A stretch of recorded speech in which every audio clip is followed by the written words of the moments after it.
algunos casos, por ejemplo, si hablo mal de determinado tipo de político, de partido, me pueden matar. Tanto de derecha como de izquierda. ¿Sí? Si efectivamente uno dice lo que piensa en determinadas situaciones, se vuelve un candidato a que lo maten. ¿El peligro es consecuencia de la verdad o no? El peligro es consecuencia de la verdad, exactamente. Entonces, otro rasgo del parresiasta y de la parresía es el peligro. Alguien que no le cuesta nada decir, ¿sí? Porque está muy por encima de otro, tiene o la fortaleza física, o la fortaleza económica, o la fortaleza de que no le importa nada el otro, puede decir lo que se le ocurra, ¿sí? Y sus consecuencias, ¿sí? No lo ponen en peligro. Es fácil decirle a un niño, ¿sí? Para, no sé, supongamos que somos muy malvados, y le decimos a un niño hasta el cansancio que Papá Noel no existe, o algo por el estilo. Podemos ser muy malvados, pero las consecuencias del niño se pondrá a llorar y no se aturdirá con su llanto, nos pegará unas patadas, pero no corremos ningún peligro. Entonces uno dice, no, yo le voy a decir la verdad al niño, no voy a dejar engañado, ¿sí? Soy franco, Papá Noel no existe. Es una estupidez, no una actitud parresiasta. ¿Sí? Entonces el peligro, la situación de peligro, es una clave, ¿sí? Para la actitud y la práctica parresiástica. E insisto, va desde lo cotidiano hasta la cosa más compleja cuando se pone realmente en peligro la vida de alguien. También la situación de peligro no es porque, como está ahora también de moda, sobre todo en el campo periodístico, ¿no? Un señor que dice, va a sacar fotografías o hacer una nota de prensa en el medio de una confrontación bélica. No sé, va al medio de la guerra, no sé, del desierto, o va, no sé, a Argelia, donde sea, que haya alguna situación problemática y se meta delante de las balas. Eso es un tonto y no un parresiasta. No es ponerse frente a las balas y por algún tipo de, incluso, valoración propia, quiere que lo vean como un héroe y después siempre dicen los periodistas, ¿no? Ah, sí, porque yo sacrifiqué mi vida para informar. Está bien, es cierto que los periodistas informan, pero necesitamos muchas fotos, a veces algunos sí. Necesitamos fotos para saber que en las guerras hay violaciones, desde que el mundo es mundo y el hombre es hombre. Siempre que se pierde un cierto orden social, empiezan los desastres. Matanzas en masa, violaciones en masa, borran pueblos enteros de la faz de la tierra. Entonces, ¿sí? Es cierto, a los seres humanos estamos acostumbrados a que seguramente una foto nos conmueva más que enterarnos de que, no sé, borraron de la faz de la tierra a 100.000 personas. Pero mostramos a un niño perdiendo un brazo, ¿sí? Sangrando y llorando, y seguramente nos entramos a conmover. Sabemos que hay niños con cáncer, como cualquier ser humano, porque el cáncer afecta independiente de la edad. Hay niños con cáncer, pero, no sé, ahora salió, porque ayer la vi, un spot publicitario, ¿sí? De una niña peladita con un niño, hermanito, dice, ¿por qué a ella y no a mí? Un pensamiento no puede tener un niño nunca. Nunca un niño tiene un pensamiento susceptible, más de esa edad. Pero bueno, ¿qué busca? Claramente, la pauta publicitaria busca conmovernos. Y seguramente a mucha gente la conmueve, inmediatamente va y pone, ¿sí? Lo que esta asociación pide. ¿Es que está mal la defensa y la promoción para juntar dinero sobre los niños con cáncer? Claro que no, pero lo que quiero decir es, allí, en estimular ese tipo de exposición, poco tiene que ver con franqueza, con peligro, no, es totalmente estratégico. Es promover un tipo de sensibilidad para generar un tipo de conducta deseada.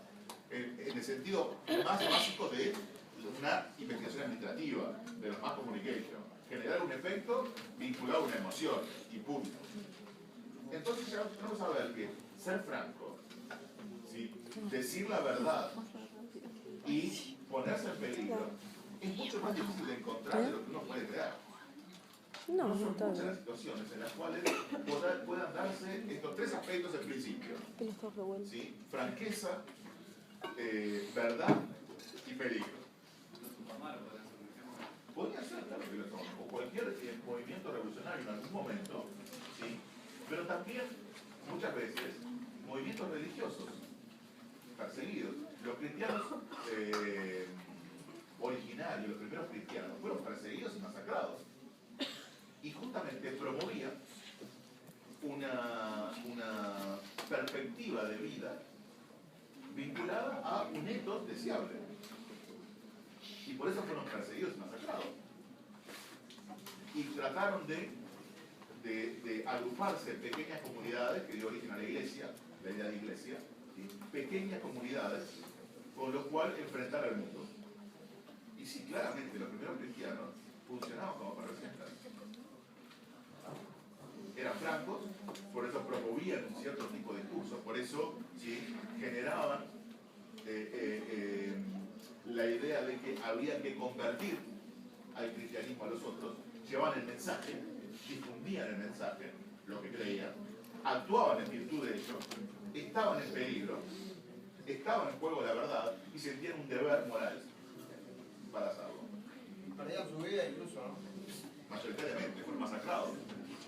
Pero bueno, ya, desde los cristianos primitivos hasta los movimientos revolucionarios contemporáneos, claramente, siempre que mantengan esos rasgos, ¿no? Pueden ser considerados parriciastas, claramente. Por eso usaba el ejemplo también de los llamados ahora, me cuesta decirlo, terroristas, porque es una cosa interesante vinculada a la parresía. Yo no me quiero divagar porque me voy rápidamente al divague.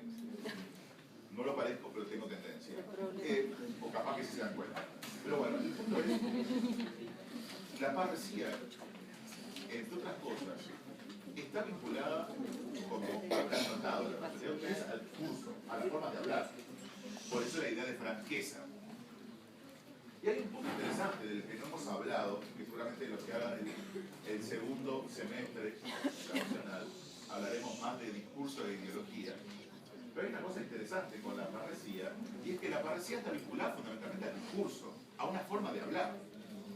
Y uno debería pensar, dado que todos hicieron discurso el año anterior, que claramente en la noción de discurso, si ustedes recuerdan, hablar y actuar no se puede distinguir claramente, porque discurso implica tanto ¿sí? el discurso oral o escrito como la práctica misma. ¿Recuerdan el cartel de Kelly y cosas que vimos el año anterior?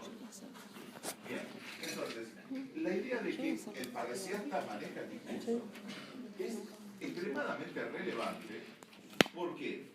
Porque la idea es que la verdad y las prácticas dependen también de cómo llevemos adelante nuestras prácticas concretas, también a nivel de discurso. El problema de la sexualidad no es solo un problema de ¿sí? qué tipo de posición sexual o elección tenemos, es cómo hablamos y cómo concebimos al sexo. Entonces, por ejemplo, esto está vinculado ahora con lo que decía recién el compañero Tufamaros o cualquier movimiento revolucionario. Llamar a alguien terrorista, claramente para todos nosotros, aparece en un informativo de una publicación terrorista y claramente identifica individuos como supuestamente irracionales, ¿sí? que están dispuestos a cualquier barbaridad, son bárbaros, en sentido irracionales, no aceptan ningún tipo de orden social establecido y prácticamente, dado otros rasgos, asociales, ¿sí? transgresores, irracionales, difícilmente tengan un valor social aceptable. Ahora, ¿por qué aparece esa palabra terrorista? ¿Quién la fija? ¿Quién lo nomina? El sistema Y actual. quien nomina, domina. Quien tiene la posibilidad de nominar, ¿sí? dar el nombre a alguien y nominarlo como terrorista, no cualquiera. Es el que tiene el poder para decir, usted y lo que hace usted es terrorismo. Y quien tiene la posibilidad para hacer eso, tiene poder. Por eso el que nomina, domina. Y el parriciasta se pone en peligro cuando, pese a la nominación, intenta transformar la nominación. ¿Sí? Normalmente, yo les digo la verdad, no es porque es un problema personal, pero a mí me cuesta decir terrorista a alguien. ¿Sí? Porque claramente es una categoría totalmente política y orientada. Aquel que cataloga a otro de terrorista porque tiene el poder y está situado para, ¿sí? porque uno diría, si los Tupamaros, por ejemplo, fueran terroristas, siguen siendo terroristas hoy. ¿Qué es lo que cambió para que hoy tengamos un presidente como Mujica? Sí, sin duda, pasaron muchos años, las prácticas son otras, pero si era terrorista en los años 60, ¿sí? seguiría siendo terrorista ahora. igualmente loco, irracional, ¿sí? Antisocial y cosas por el estilo. Y uno piensa, hoy en día se asocia casi terrorismo prácticamente al mundo musulmán. Y eso claramente es una orientación política muy fuerte. Le gusten o no, esté en acuerdo o desacuerdo con las prácticas particulares que llevan adelante en el mundo árabe, política, social y cultural. Digo, es difícil catalogar a alguien que lucha por lo que cree como terrorista. Sobre todo cuando hay un poder como el de Estados Unidos que creó Guantánamo, que tiene el poder real para poner en peligro la vida de la gente, ir al país que sea, secuestrarlo y llevárselo sin ningún tipo de juicio a Guantánamo. Eso lo puede hacer de hecho, y lo hace de hecho, y ahora nos enteramos, pero lo ha hecho toda la vida, desde que Estados Unidos tiene el poder de ser hegemónico. Entonces, ¿sí? Volviendo al punto, lo que quiero rescatar para el curso y para el texto es la idea de que la parresía tiene que ver con el poder del discurso. El discurso no es solamente la forma de hablar, por eso es importante la idea de parresía y la idea de crítica parresiánica. Porque el discurso tiene el poder de constituir hechos sociales. Hablar de determinada manera no es ingenuo. Enfrentarse a la forma de discurso dominante no es ingenuo. Piensan que decir, por ejemplo, por nuestro tema más ejemplar, como ejemplo de todo esto, por la sexualidad. Decir que hay una sexualidad natural no es ingenuo. Es una forma de tratar de vincular la sexualidad a lo biológico. Y rápidamente pasamos de lo biológico a lo procreativo. Entonces, las formas de hablar no son ingenuas. Generan formas de pensar, generan formas de simbolizar. Sí. Y el que nomina a alguien terrorista y lo siente y lo cree que en realidad es terrorista. Sí, pero vamos a ver, lo que hace es eso, es ejercer el poder. No es nunca un parresiasta porque no tiene ni la idea necesariamente de franqueza. Lo sabemos. ¿Por qué? Porque ellos serían más terroristas que nosotros. Porque tienen el poder de actuar, secuestrar, matar, violar, como cualquier otro. ¿Sí? Y lo hacen. No son francos, no dicen la verdad. ¿Sí? Y obviamente no son ellos los que corren peligro. Bueno. Ojo, tampoco salgan diciendo por ahí de que Terry dice que los terroristas son parresiastas. No es eso. Si no, yo como no soy parresiasta, no quiero poner en peligro mi vida. Pero no digo eso. En todo caso, conceptualmente no digo eso. Lo que digo es, por la alusión del compañero, de que sin duda la parresía tiene que ver con el poder del discurso de instituir, de generar acciones sociales. La palabra terrorista fuera un término utilizado políticamente, vos ahí al político no estarías haciendo una especie de adulación. Es que claro, cuando por ejemplo los medios toman, ¿sí? En un momento, por ejemplo, empezó después de septiembre de las caídas Torres Gemelas, cuando empezó la guerra contra el terrorismo, ¿no? ¿Sí? Todos los medios ponían la guerra contra el terrorismo y los medios de información normalmente hablan de acciones terroristas. Es una forma de la adulación, es una forma de la adulación al poder. No es una información en el sentido crítico parresiástico. No, se suben al carro del poder. El poder lo está catalogado como terrorista y son terroristas. Cualquiera que comete una acción armada es un terrorista. Sea un vasco o sea un musulmán. Ojo, uno puede estar en desacuerdo. Lo único que estoy cuestionando es el poder que tiene la nominación y por qué el discurso tiene una forma de poder parresiástico. ¿Por qué el discurso puede transformar, ¿sí?, una acción social? Porque el discurso es una práctica. El discurso no es una forma de hablar, el discurso es una forma de actuar. Entonces, así como el discurso nomina, también el discurso se puede oponer y ser crítico. Ahora, para oponerse y ser crítico, no alcanza con decir no. Entramos, franqueza, verdad, ¿sí? El coraje de la verdad, así se llama el texto de Foucault y la conferencia que dio Foucault también en el Collège de France, ¿sí? El coraje de la verdad. Porque para mantener, yo siempre trato de insistir en ustedes, en la experiencia individual de cada uno de nosotros. ¿Sí? Decir la verdad implica coraje, eso lo sabe cualquiera. ¿Sí? Y la mayoría del tiempo nosotros no tenemos coraje para decir la verdad. La verdad implica coraje, claro, Después están las consecuencias del señor, para bajar un poco los decibeles a este tema, pero es cierto, está lo del señor de también la pauta publicitaria a macromercado, ¿no? ¿Sí? Como está feo el nene o algo así, o feito el nene. Sí, feita la criatura, o algo por el estilo, ¿no? Ojo, porque también está esto en juego, una cosa que no dije para el caso de la franqueza.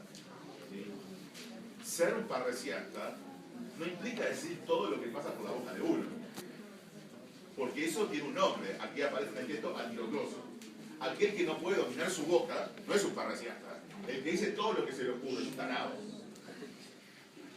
¿Sí? Así que no puede controlar lo que dice.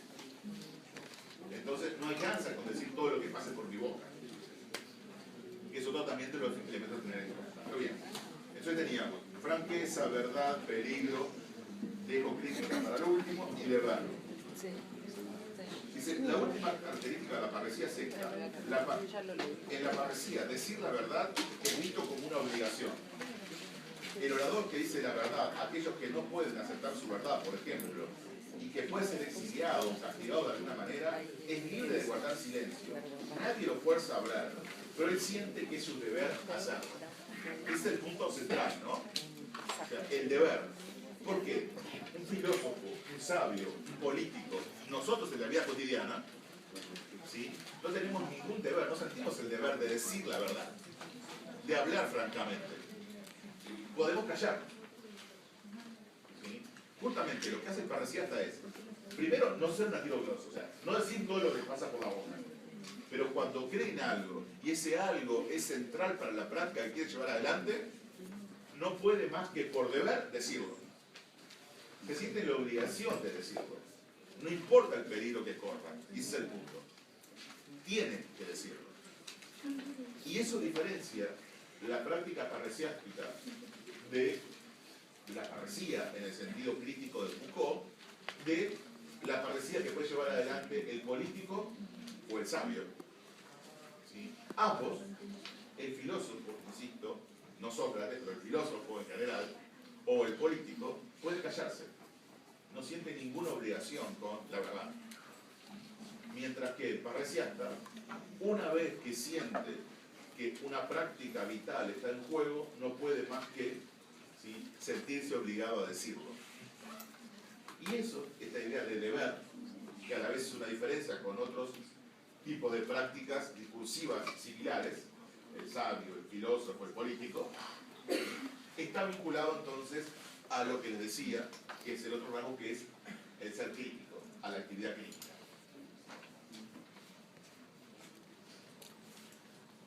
Foucault da algunos ejemplos, dice, como ven, la función de la parresía no es demostrar la verdad a algún otro, sino la función crítica. Crítica del interlocutor o del que habla. Esto es lo que usted hace y esto es lo que usted piensa. Pero esto es lo que usted no tendría que hacer y no tendría que pensar. Este es el modo en que usted se comporta, pero este es el modo en que usted debería comportarse. Esta idea de usted hace esto y lo otro, pero está equivocado por hacer esto y lo otro. Usted piensa de esta manera, pero debería pensar de otro modo. Al hacer eso, bajo la idea de franqueza, verdad, deber, ¿sí?, y peligro, claramente son una situación, uno diría, un equilibrio. En el sentido social, histórico, solo se puede ser crítico en estas condiciones. Entonces, creo yo, es relevante, o lo que decía casi al principio, cuando empezamos a trabajar sobre Foucault. Ser crítico no es decir no me gusta algo. ¿Sí? Eso lo dice cualquiera y en cualquier momento, en situaciones más complicadas. Ser crítico es, de alguna manera, tener las condiciones intelectuales, racionales, la formación adecuada, participar en una práctica en busca de la transformación de esa práctica, comprometerse con los resultados de esa práctica y, de alguna manera, ponerse en peligro para defender críticamente la verdad. Esa es la idea. ¿Puedes repetir, por favor? Lo mismo, no sé, la idea sí. La idea es que ser crítico, les decía, no es simplemente oponerse a algo. Ser crítico es involucrarse en una práctica que de alguna manera exige transformación, en la cual me comprometo con las consecuencias de mi acción peligro mi vida en la transformación de esa práctica porque siento el deber o el compromiso con la verdad con respecto a esa práctica. Y eso es ser crítico. Te dirá, bueno, pero entonces, ¿quién cumple con todas estas condiciones? Es muy difícil. No es casual que en el mundo contemporáneo hayan resurgido en los últimos, no sé, 50, 60 años, capaz que más, pero por lo menos mi conciencia y mi conocimiento apunta a ese lapso temporal. Han surgido un conjunto de sectas extremadamente amplias, muchas sectas de corte religioso, místico, ¿sí? Incluso sexual, en el mundo contemporáneo. Y uno podría pensar, ¿por qué? Seguramente, entre otras cosas, es porque hay alguna analogía posible a ser trazada entre la multiplicación de los hechos ante un cambio social y fragmentación social en el mundo griego y en el mundo contemporáneo. La idea de una religión dominante en Occidente, la cristiana. ¿Sí? La progresiva, como diría Max Weber, ¿sí? El progresivo desencantamiento del mundo. La pérdida de ethos, ¿sí? De los modos de comportamiento vinculados, ¿sí? A la moral cristiana.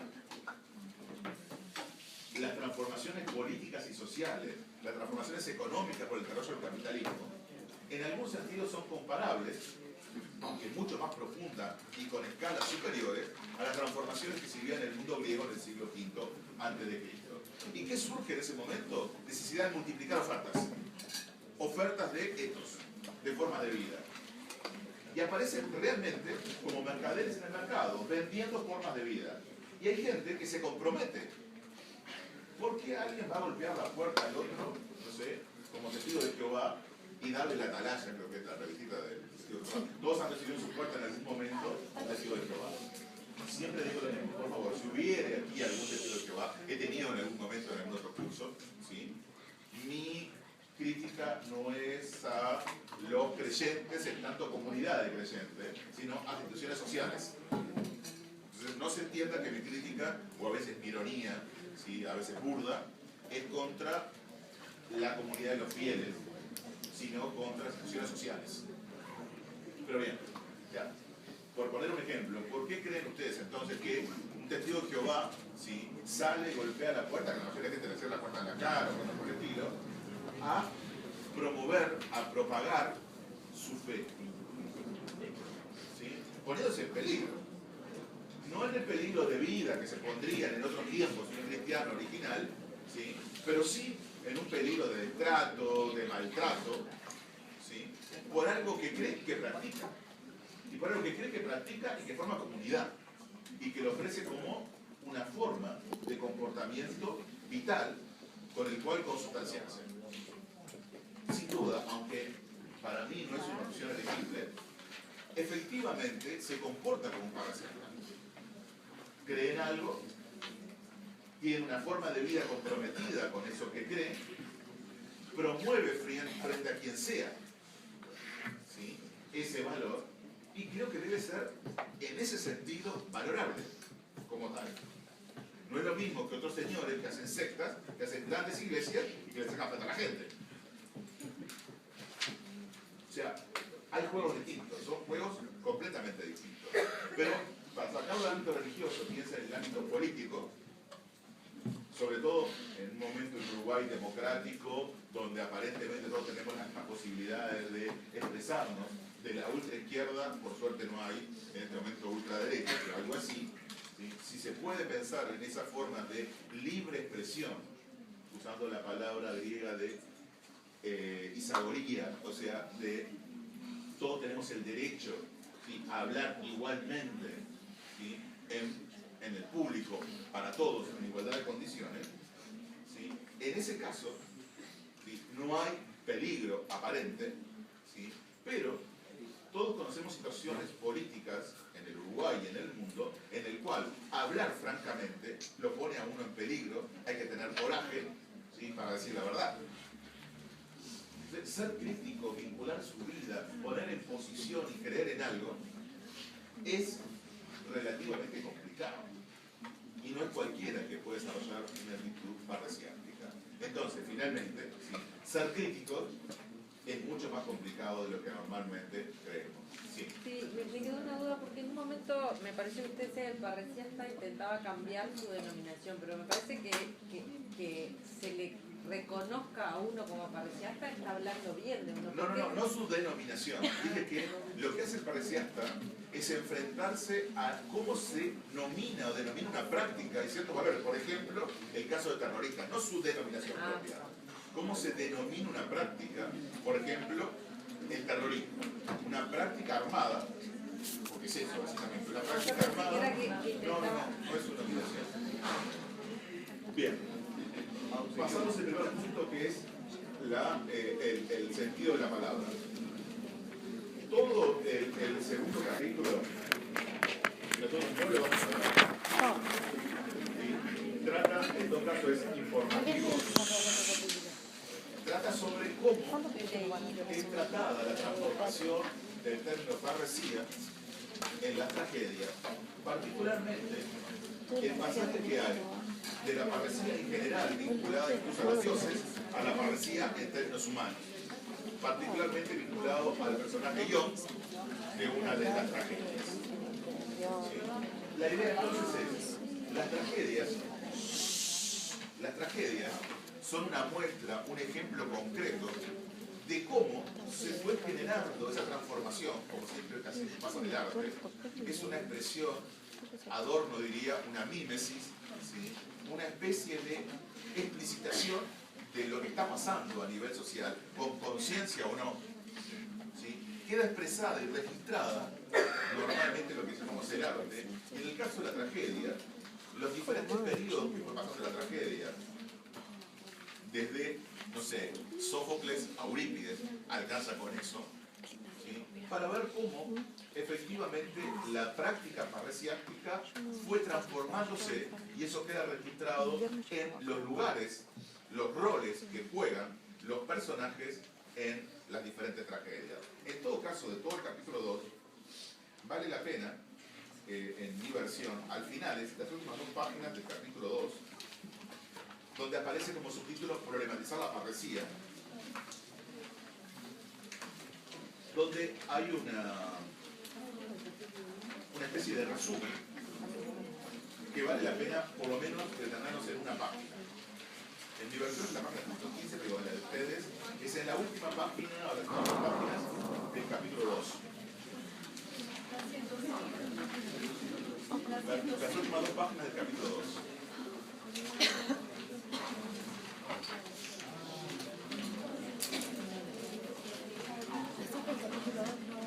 En el párrafo anterior que voy a leer dice, por favor, esta crisis de la función de la parresía tiene 2 aspectos importantes. Como les decía, estamos viendo que toda la tragedia es una manera de mostrar la transformación de la práctica parresiasta. Entonces, esta crisis de la función de la parresía tiene 2 aspectos importantes. El primero concierne la cuestión: ¿quién tiene derecho a ejercer la parresía? ¿Es demasiado simple aceptar la parresía como un derecho de los ciudadanos, tal que cualquiera y todos los ciudadanos pueden hablar en la asamblea si quieren y cuando quieran? ¿O estaría la parresía exclusivamente garantizada a algunos ciudadanos solamente de acuerdo con el estatus social y sus virtudes personales? Hay una discrepancia entre un sistema igualitario que permite a cualquiera usar la parresía y la necesidad de elegir entre la ciudadanía aquellos que eran capaces de usarla de manera tal que esto verdaderamente beneficiara a la ciudad. Primer punto, ¿qué es lo que se muestra en las tragedias? Esta crisis.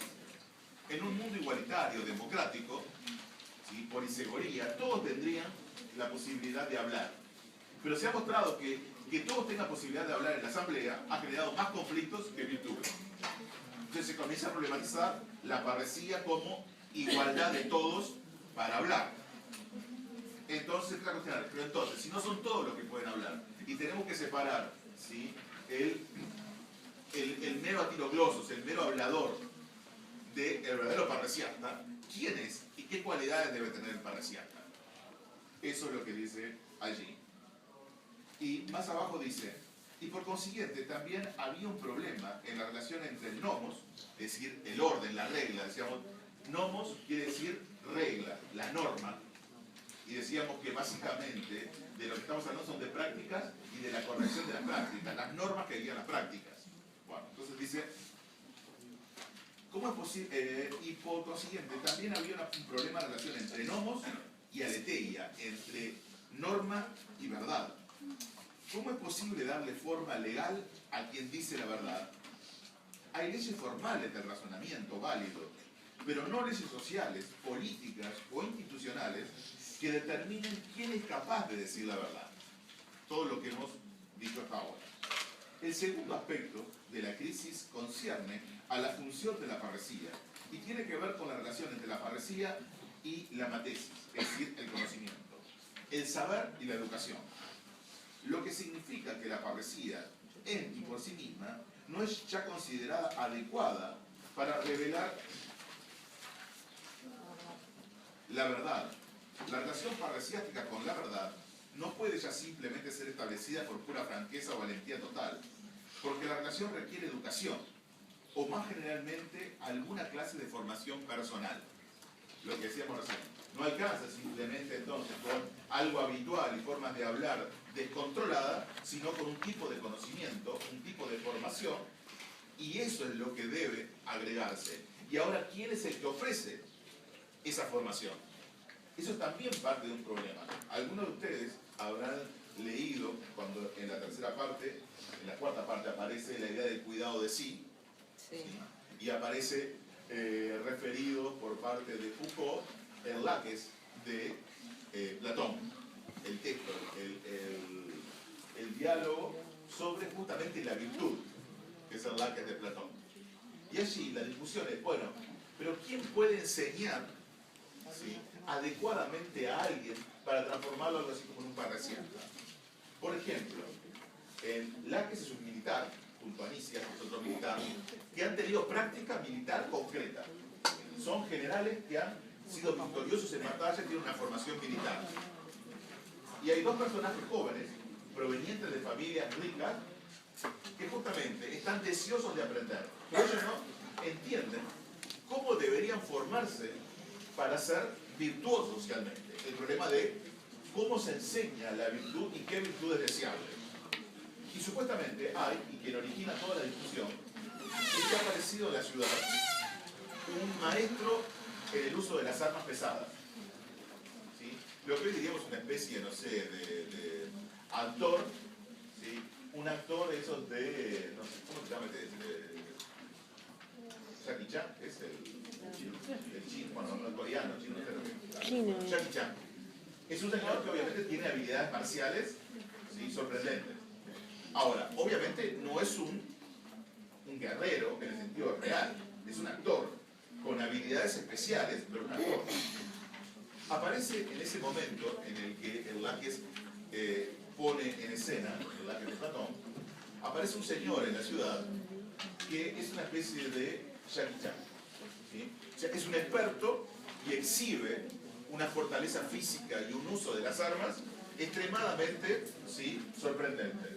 Y el punto es, y esa es la discusión, un joven debe aprender, este es un buen maestro.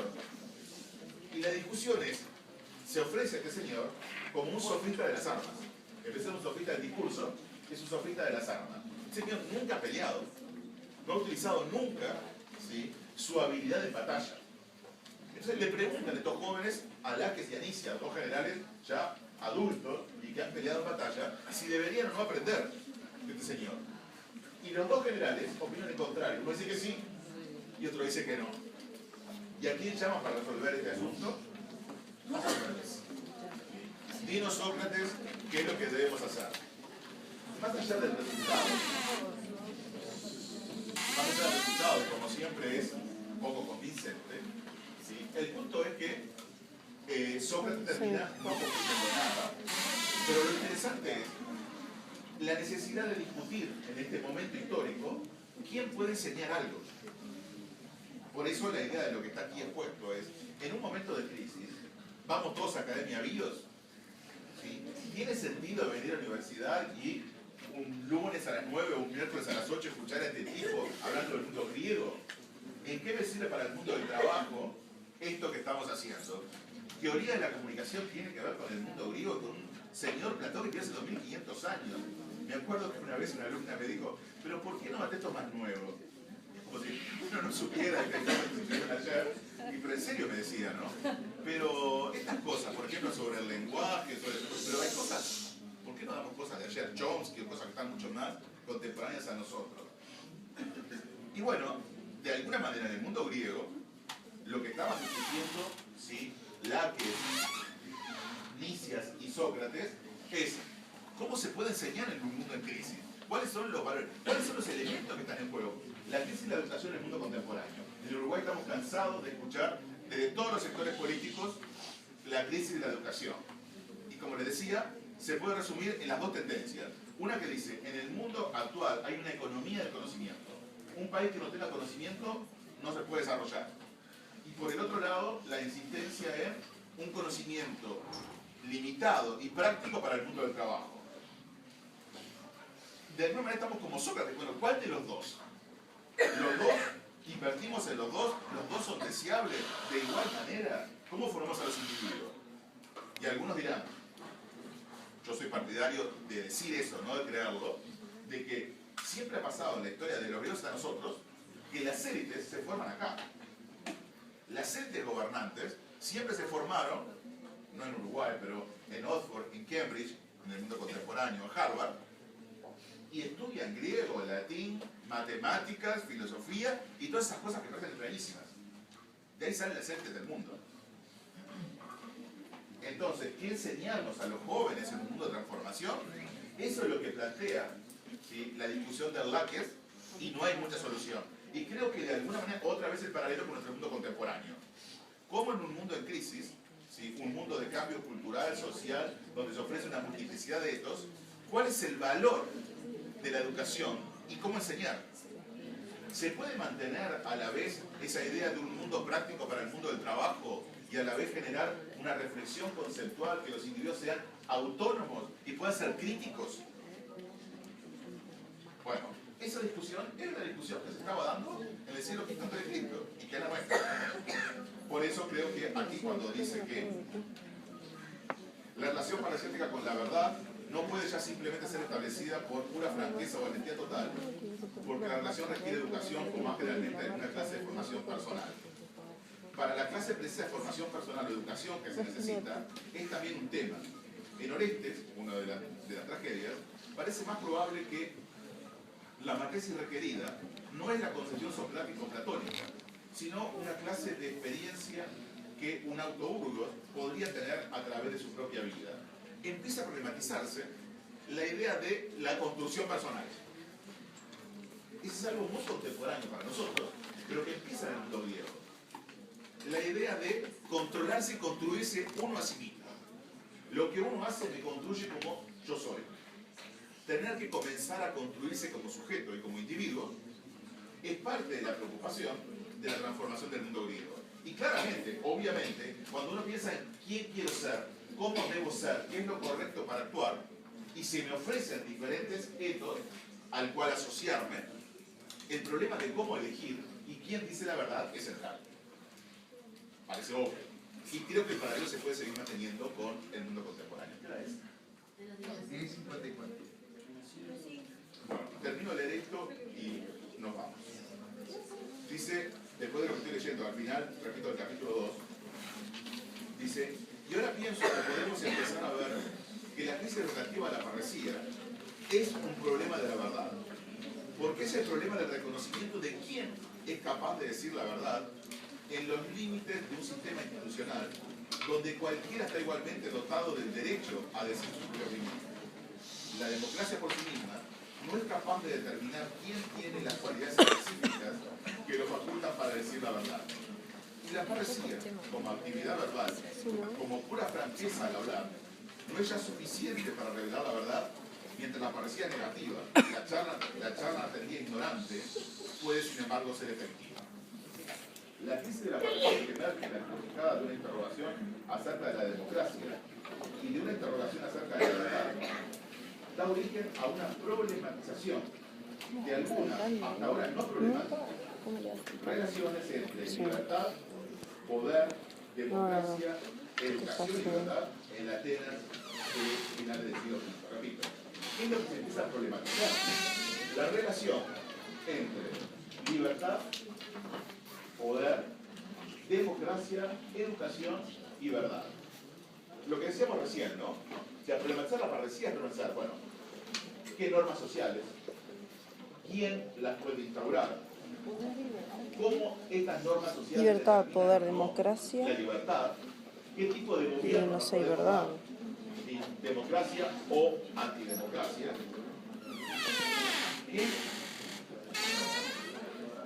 ¿Qué educación es la que de alguna manera apoya como proyecto vital cualquiera de estos problemas? La libertad, ¿sí? La política, la educación se vuelve un centro rector para organizar la discusión con respecto a la verdad. Y creo que tampoco eso es casual que en el mundo contemporáneo, particularmente en el Uruguay, estemos discutiendo eso. El lugar de la educación en la formación de individuos socialmente activos.